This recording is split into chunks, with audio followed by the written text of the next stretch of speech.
Hello everyone, I'm Abhinav and I am here to present the paper Prognosis Negative, Evaluating Real-Time Behavioral Ransomware Detectors. This paper was co-authored with Aditi Prakash and Dr. Nolan Scaife at University of Colorado Boulder. Now, as we all know, that ransomware is still a problem and every now and then we hear about some concerning attacks. In this paper, we will try to answer why ransomware is still a problem despite a lot of research from academia and industry in form of anti-ransomware products. As per our literature review, we found out that a lot of ransomware authors have a difficult time getting hands on wide variety of active ransomware samples. Because of this, the testing happens on a limited test set. Also, since most of the samples die after some time and a new researcher has to collect samples again, there is no way to compare two different anti-ransomware products. That is, there is no standard test tube to test anti-ransomware.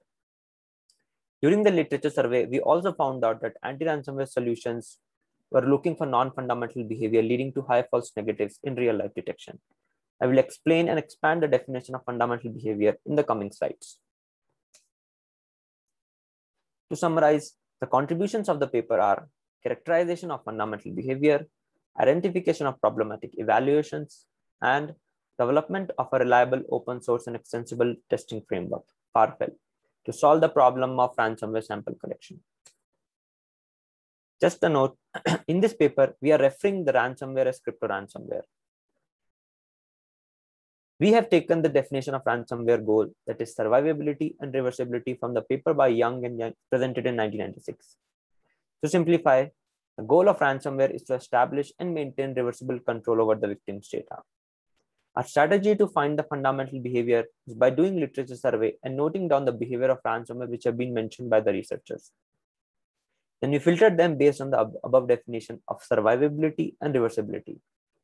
The distinction of fundamental behavior to non-fundamental behavior is important because if some anti-ransomware is looking for non-fundamental behavior, which are required to be shown by all ransomware, which are not required to be shown by all ransomware, then there will be high false negatives. For example, ransomware is typically known to show the ransom note, but it can easily evade the detection if some anti-ransomware is looking for it by sending a ransom note via an email.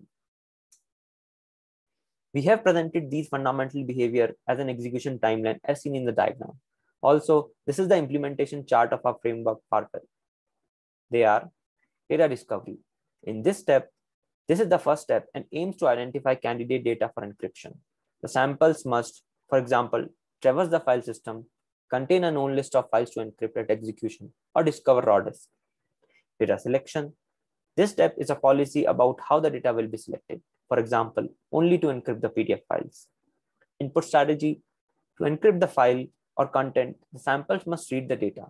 However, the sections of data to be read, the number of bytes in each read, the reading method, example raw disk or file system, and the time difference between I/O operations can be varied. The most important encryption step. To encrypt the files, the samples must select a cryptographic algorithm, key, and implementation to be applied to the input. Output strategy. Once the data has been read and encrypted in memory, the output strategy determines how the content is written back to the disk. The behavior variations are the different variations of a fundamental behavior. For example, the traversal can be breadth first search, depth first search, or any other type. We understand that this is not an exhaustive list of all the possible variations, and we hope that the research community will help us extend the framework. Some commonly referenced journal behaviors used for detection are ransom message, execution from a file, network communication, and file system, file extension change, etc. So these are commonly seen behavior, but if an anti-ransomware detection is relying on one of these, then there might be false negatives. As I already told you an example, ransomware. Or let's say if there is some anti-ransomware which is looking for command and network connection to command and control server, and if the ransomware is not showing that behavior, then it won't be detected. Note, our framework has some general behaviors to show that their presence does not affect the detection much. Anti-ransomware strategies. There are some common anti-ransomware strategies like preventing execution of a binary. This is typically an ideal scenario and involves signature detection. We all are familiar. It is comparatively much easier to change the signature of a malicious binary and evade the detection. Then there is behavioral analysis, which looks for signs and changes in the system when binary or a software is running. Some common indicators particular to ransomware are file content changes. This includes indicators like Shannon's entropy, similarity measurement, etc. File system modification. These are the indicators like file name change, file extension change, changes in the file size, etc. IO operations. These are the indicators like monitoring of IO requests, canary files. In this, the software places canary files in the file system and raises an alarm when it is accessed or modified. Cryptographic usage. The detection is done by use when it is detecting the use of specific cryptographic APIs. Network analysis, monitoring network communication and looking for connection of command and control server, etc. Ransomware sample collection. As we already discussed, ransomware authors collect ransomware samples to test their anti-ransomware upon. The most common ways through which researchers collect ransomware samples are through the websites like virustotal.com, virushare.com, malware.com, online forums, and GitHub repositories. A big issue in collecting ransomware samples with this method are, first of all, there is not enough diversity. As while doing literature survey, we found out that some anti-ransomware were tested upon just one family. Also, cleaning of working samples from dead samples is a time-consuming task. We found out that failure rate of collecting samples ranges from 12% to 67%. Concluding from the previous slides, we can see that the research in this domain needs first a way to get hands on a lot of working samples.